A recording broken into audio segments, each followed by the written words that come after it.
you're still weak. You're worthless. That hollow ache of feeling useless in hardship holds a hidden treasure. It's like inhaling supernatural oxygen the moment grace meets us in our pain. Our suffering doesn't define us. Let the mystery reshape the mindset. Christ within is our life, not our problems. Thanks for joining us on Life Journeys, a podcast about thriving through the worst pain that life brings. With global initiatives threatening big changes to our way of life, we're going to need to activate Jesus' words about mountain-moving faith. Words That Work is the ongoing series on Life Journeys that is rooted in releasing revelational words of faith that will work every time and with everyone. It's about moving the mountains that keep us from the presence and goodness of God. It's about defining our life purpose and identity through encountering Him until we have the power to move the obstacles that are destroying our liberty and hope. Deep in the soul, where thought and emotion collide, there's a place where despair likes to live. It moves in whenever the weight of chronic struggle presses down and the trials just don't seem to end. And down in that place, there's a voice. Most days you won't even notice it. It's quiet. It's beneath the surface. But if a man gets still enough, really still, he'll hear it. It says one word: unworthy. I've fought through to peace before. I've felt that peace rise up in me like a volcano breaking through the surface of the earth. But then the next day comes, or the next week, or the next year. And when the afflictions move in hard again, that same old cry rises up. Unforgiven. It whispers, there's something deeply wrong with you. Only when you get better will the storm let up. So you try. You work at getting better. And that's exactly when the voice moves the target on you. One day you realize you're never going to arrive. Job knew this turmoil, and his religious friends, made it worse. Job, you surely sinned somewhere to bring this on yourself. Until one day Job started justifying himself. You know the list he made. Maybe you've made that list yourself more than once. Anybody who's lived with debilitating affliction knows that list by heart. We add up the pluses and the minuses of our lives, and we land on one of two conclusions. Either we're hopeless, or there's no God. But hear the Apostle Paul. Paul had such a grip on the high place Jesus holds that the knowledge of it could hold him secure in a Roman prison cell. And that cell was nothing more than a sewer hole cut under the street. From that hole, chained to a Roman guard, he wrote to the Ephesians that we're seated with Christ in heavenly places. From a sewer hole. So powerful was his sense of the glory of God, reflected under this magnificent Jesus, that the soldiers guarding him beheld his dignity and his peace. They saw the power of Christ in a man who couldn't be imprisoned within, though he was chained without. It was as if Paul had no reason for sorrow, no reason for despair, no right even to feel hopeless or sorry for himself. He was a free man. His body was limited. He wasn't. His eyes beheld filth and darkness and decay. But what he interpreted with the eyes of faith was majesty, honor, power, and joy. That's what faith is. It's seeing clearly with your eyes, not denying where your body is, and yet triumphing, because you know you're no more a prisoner of Rome than Jesus himself was. I see where I am, but this does not define who I am or what my countenance shall reflect. When those soldiers looked at Paul, they saw a man carrying the same confidence, the same authority, the same peace that Caesar himself carried, and even more. It was Paul's power coming up through his skin from the depths of his heart that revealed true glory. He reflected the glory of God, not the futility of the human condition. And this, too, was faith. Not a faith for his physical deliverance. His was a much higher faith than that. That's the sense I'm still fighting to take hold of. One day is good. Often it's followed by days of that deep cry rising up from the soul again. It's like breathing supernatural oxygen when the grace is rediscovered. And slowly I've come to realize something about this Pauline kind of faith. It's not something you arrive at once and then simply possess forever, so that it always just works. No, this is a faith that has to be nurtured daily. It's like ancient Israel needing to find fresh bread every single morning. They never woke up and said, "I have no bread. I'm hungry. My belly hurts, so I must be a bad person." No, they went out and gathered the bread. The same bread Jesus told us to pray for. Give us this day our daily bread. The inner voices wake up just beneath the level of hearing and they say, "You're still weak. You're unworthy." Only the ones fighting chronic ongoing battles ever hear it.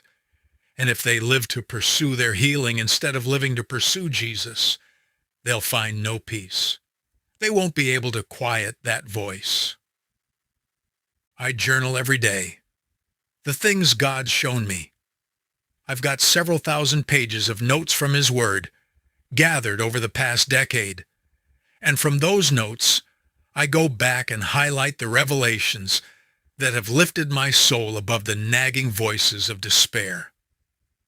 Most days, I go collect fresh bread, words of faith that bring peace and joy. I call it my daily R&R, resting and remembering. Here's one of those slices of bread.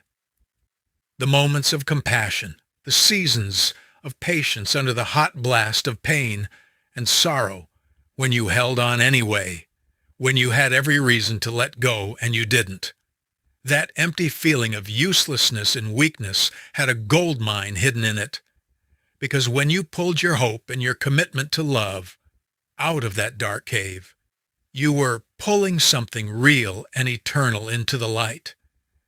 That will shine forth the glory of Christ's strength to all who have the great privilege of seeing it in this life and beyond, and you will take it with you. God's power isn't compromised by weakness. It's perfected in it. Here's another. Not because suffering is good in itself. It is not. But because in it, the things I used to lean on gave way, and what remained was what was actually real. His presence, His Word, the indwelling Christ as the only honest ground left to stand on. And here's a third slice of fresh bread. Most of us carry a false definition of ourselves. We add up the pluses and minuses, failures against good moments, character flaws against better days, and take the sum as our identity. And when the accounting comes out badly, as it always does, we say the things heaven never says.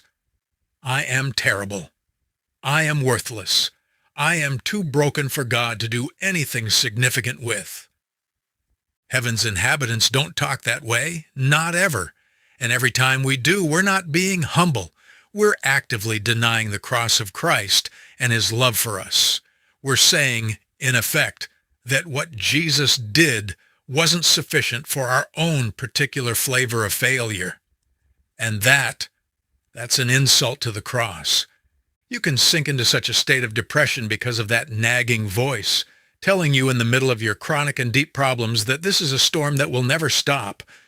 You second-guess yourself right into misery. And here's the thing. Your thought life feeds your emotional life. The enemy of your soul wants you to listen to your emotions. But that's precisely where you need the oxygen of God's words of faith instead. So listen, renew your mind on this. We're called to glory. Do you feel it? Every inadequacy you carry is crying out for it. Every desire for hope, for peace, for greatness. It aches to be clothed in glory. Pride is the counterfeit. Awards and achievements are its false fulfillment. That's what I have to feed my soul. That's what I have to feed my emotions. That's what I have to let my mind settle on. Faith is hard because we've grown so accustomed to believing in self, believing in our present societal structures, or in some other god of our own making. Faith in the true God requires tearing down our faith in all those earthly things that ultimately fail to deliver. One morning, as I woke up, God began pouring this into my understanding. Do you realize that you have the Spirit of Jesus Christ in you? His Spirit is strong, unbending in victory, fathomless in love, relentless in power, enduring over every enemy.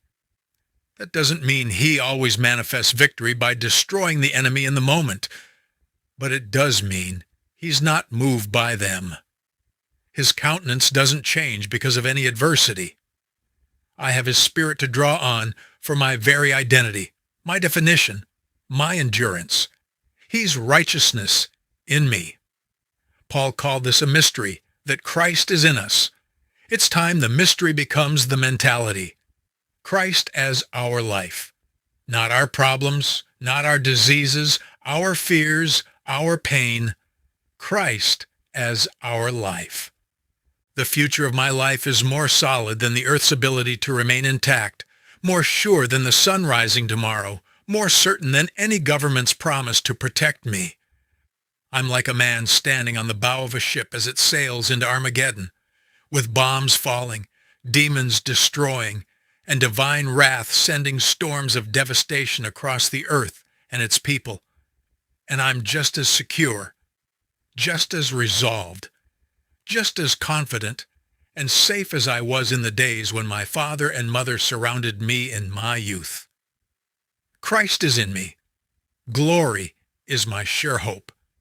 Though the skies fall and the heavens melt like wax, we've been taught that we're completely free to determine, define, and direct our own lives, our very being. But that's simply not how we were created to function. Normal human life on this earth was always meant to be a relationship of shared being, us and our God. Christ in us. That's the divine will. That's the intended reality. It's God's will and sure destiny that all the fullness of being is wrapped up in Christ.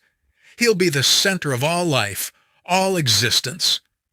He told Isaiah that everyone called by his name, he created for his own glory. What a privilege to know the truth about our identity and our standing with God. When the inner nagging voices have wrapped a noose around our souls. We were created to live in God's glory as part of our very existence. That's what the deep thirst of our souls has been calling out for all along. Men call it a self-esteem issue. They call it insecurity. They call it depression. But no counseling, no therapy, no medication, no self-made success can ever fill that place. Because we were created for God. And he'll never forsake us, never walk away from a broken heart, never quench the smoldering flame within us. So let me leave you with this, to still that nagging voice once and for all. Think of the sense of power that would come from great wealth. Now add to it the power of a multitude of loyal supporters. Next, add the power of a great military force standing ready at your command.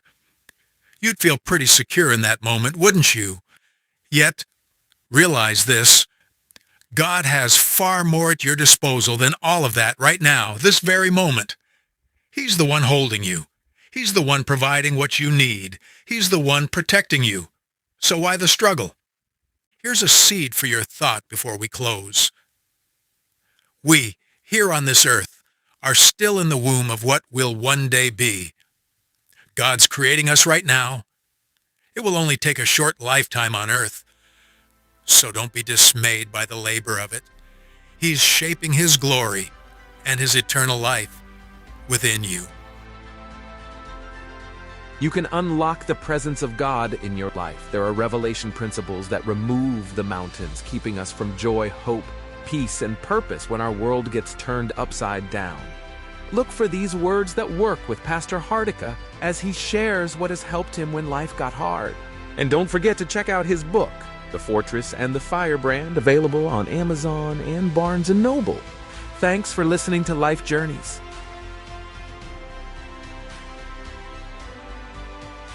You're still weak.